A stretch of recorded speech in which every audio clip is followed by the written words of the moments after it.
सकते हैं। जब तुम कपड़े बदलते हो ना, कम से कम दरवाजे का लॉक तो लगा लिया करो। मैं कपड़े बदलते थे देखा, तब से मेरा दिल बेकरार है। ये बात हम दोनों के बीच रहेगी, पर मैं चाहती हूँ तुम ये याद रखो। कितने दिन हो गए हैं तुम्हारे चाचू घर नहीं आए, मैंने सोचा तुमसे काम करवा लूं। नहीं, मैं ऐसा हरगिज नहीं करूंगा। एक बार मेरा काम कर दो, दोबारा मैं कभी नहीं कहूंगी। अच्छा, सिर्फ एक बार कर देता हूँ, चाचू को पता ना लगे।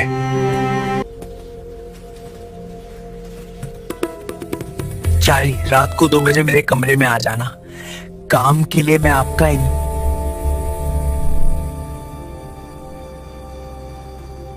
चाची, कब से मैं आपका इंतजार कर रहा हूं, इतनी देर लगा दी। अरे तो मैं आ गई हूं। प्यारे दोस्तों, एक शहर के करीब एक अंकल रहते थे। उन्होंने अपने घर के कामकाज और रोजमर्रा का सामान वगैरह लाने के लिए अपने ही भतीजे को अपने पास रख लिया था। भतीजे का नाम अरहम था। अंकल का घर बहुत बड़ा था और उस घर में कई कमरे थे।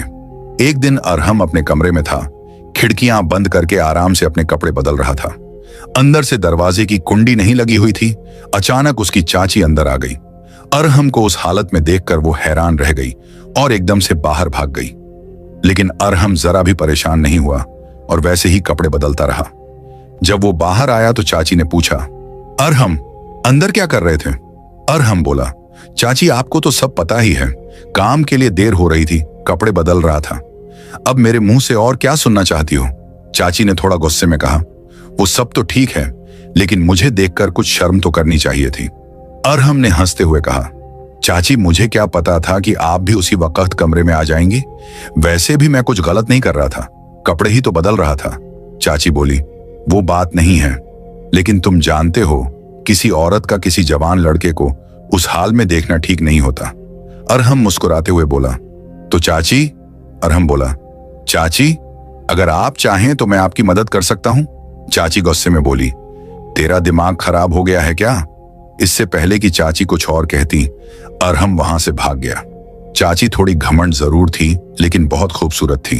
अरहम अक्सर उसे चुपके चुपके देखा करता था। अगर चाची उसकी तरफ देखती तो वो नजर फेर लेता। चाचू उसे अपने बेटे की तरह मानते थे। चाची के कपड़े हमेशा सलीकेदार लेकिन थोड़े खुले होते थे। उम्र 30 साल के करीब थी, मगर लगती अभी 25 की। अरहम दिल ही दिल में उसे बहुत पहले से पसंद करता था, मगर कभी हिम्मत नहीं जुटा पाया। शायद इसलिए जब आज चाची अचानक कमरे में आ गई तो उसे जरा भी शर्म नहीं आई। अब वो सोच रहा था, चाची ने देख लिया है। अरहम बोला, चाची अगर तू मेरी बीवी होती ना तो मैं एक भी दिन बाहर ना जाता, सारी रात तो अपनी बीवी के पास ही रहता। वो अपनी चाची के सामने बिना किसी शर्म के ये सब कहता रहा। बीवी के साथ तो वक्त गुजारना चाहिए, क्योंकि उसी वक्त इंसान की तमन्नाएं पूरी होती हैं। एक रात अरहम ने देखा कि चाचू और चाची अपने कमरे में थे। दरवाजा थोड़ा खुला हुआ था और वो दोनों पति पत्नी एक दूसरे के करीब थे। अरहम अनजाने में उन्हें देखता रह गया। उसे अपने चाचू चाची को उस हाल में देखकर अजीब सी जलन महसूस हुई, लेकिन उसने ये भी नोट किया कि चाचू बहुत जल्दी कमरे से बाहर निकल आए। अरहम अभी कुंवारा था। उसकी उम्र 24 साल के करीब थी। उसकी चाची बहुत ही खूबसूरत और नफीस थी। वो अक्सर अरहम से बेरुखी से पेश आती थी। दोनों के बीच जैसे कोई अदृश्य लड़ाई चलती रहती थी, मानो बिल्ली और चूहे का रिश्ता हो। अरहम कई बार सोचा करता था कि चाची का ये रवैया देखकर तो वो कब का ये घर छोड़ देता, मगर जाने क्यों रुक जाता। चाची का गुरूर भी जायज था। वो किसी हीरोइन से कम नहीं लगती थी। उसकी लंबाई अच्छी थी, चेहरा गोल, रंग गोरा और आंखें कुछ ऐसी थीं कि जब अरहम की तरफ देखती तो उसकी नजर सीधा दिल के पार उतर जाती। अरहम शुरू में बस कोई बहाना ढूंढता था ताकि चाची से बात कर सके, मगर वो हमेशा उसे नजरअंदाज कर देती। तब उसे यकीन हो गया कि चाची के अंदर अपनी खूबसूरती का गुरूर भरा हुआ है। चाचू एक कंपनी में काम करते थे। वो कंपनी उनके घर से लगभग 55 किलोमीटर दूर थी, इसीलिए उन्हें वापस आते आते आधी रात हो जाया करती थी। कभी कभी तो वो आते भी नहीं थे।